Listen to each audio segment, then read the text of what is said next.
Bismillahirrahmanirrahim. Assalamu alaikum students. Welcome to the official YouTube channel of Innovative Academy. Dear students, this is our lecture number 9th of class 10 subject computer. इसके अंदर हमने flow charts की जो advantages हैं और उसकी limitations को discuss करना है। थोड़ा हमारा शॉर्ट टॉपिक है, इंशाल्लाह 4 to 5 मिनट्स के अंदर हम इसको ख़त्म कर लेंगे, लेकिन दोनों बड़े इंपॉर्टेंट शॉर्ट क्वेश्चंस हैं, तो आपने इनको लाजमी अच्छे तरीके से याद करना है। Let's begin. ओके स्टूडेंट्स, तो आज हमने एडवांटेजेस ऑफ फ्लो चार्ट्स को हम देखने लगे हैं। वो कहते हैं the benefits of the flow charts are with the help of a flow chart the logic of an algorithm can be described more effectively. अब ऑब्वियसली आपने पीछे एल्गोरिथम्स को देखा है, तो उसके अंदर हमें थोड़ी थोड़ी कन्फ्यूजन रहती है क्योंकि हम बातों को इंग्लिश लैंग्वेज के अंदर लिख रहे हैं, लेकिन ऑब्वियसली जब आप कोई चीज़ ड्राइंग की फॉर्म में बनाएंगे तो उससे जो आपके एल्गोरिथम का लॉजिक है बेटा, वो आप ज़्यादा इफेक्टिवली बता सकोगे। As flowcharts are part of the design document, hence maintenance of the operation program becomes easy.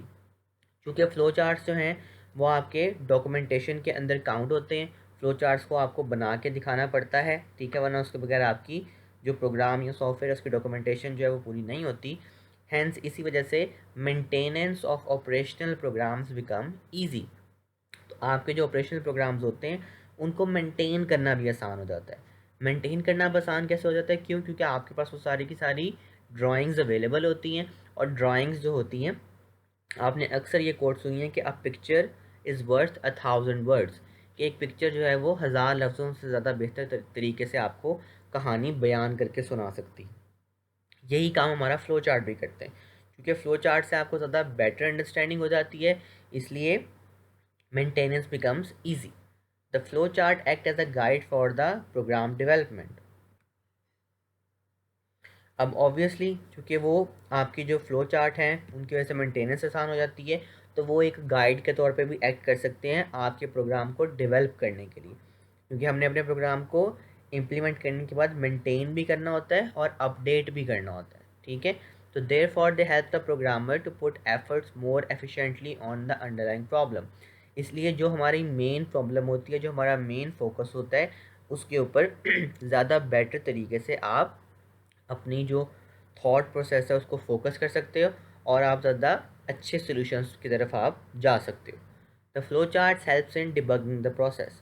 और फ्लो चार्ट जो है वो जो आपका, आप लोगों को अब ये चीज़ याद हो जानी चाहिए यहाँ तक, कि बग आपका एरर था और डिबगिंग आपका जो बग को रिमूव करने का प्रोसेस था उसको आप डिबगिंग कह रहे थे, मतलब कि एरर रिमूवल को। तो एरर रिमूवल के प्रोसेस के अंदर भी फ्लो चार्ट जो है वो आपकी बहुत ज़्यादा हेल्प करता है।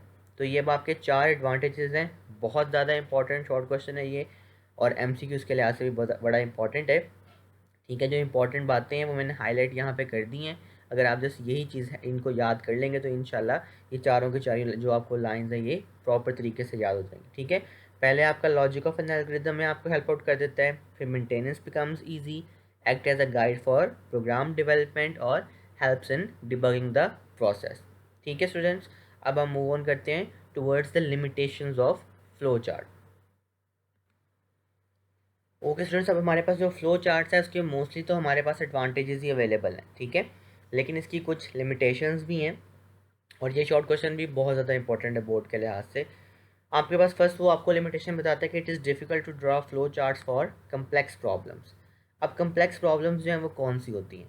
या तो ये कि उसके अंदर आपके पास जो डिसीजन मेकिंग प्रोसेस है, जो आपका डायमंड स्ट्रक्चर है वो बार बार आ रहा है, इसलिए उसकी ड्राइंग बनाना आपके लिए मुश्किल हो जाता है, ठीक है, या वो उसकी लेंथ बहुत ज़्यादा है। तो इन दोनों में से जब भी कोई प्रॉब्लम आएगी तो आपकी जो प्रॉब्लम है वो कम्प्लेक्स हो जाएगी।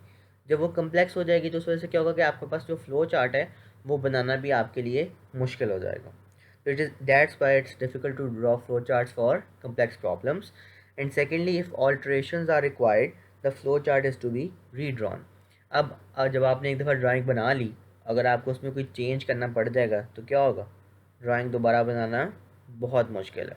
तो इस वजह से अगर आप ड्राइंग बना भी लेंगे तो फिर मजबूरन आपको फ़्लो चार्ट को दोबारा से रीड्रॉ करना पड़ेगा, वरना आपको उसकी समझ नहीं आएगी।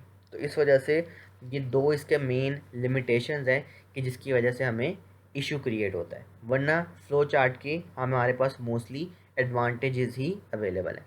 अब हम इंशाल्लाह नेक्स्ट लेक्चर के अंदर मूव ऑन करेंगे इसकी एग्जांपल्स की तरफ।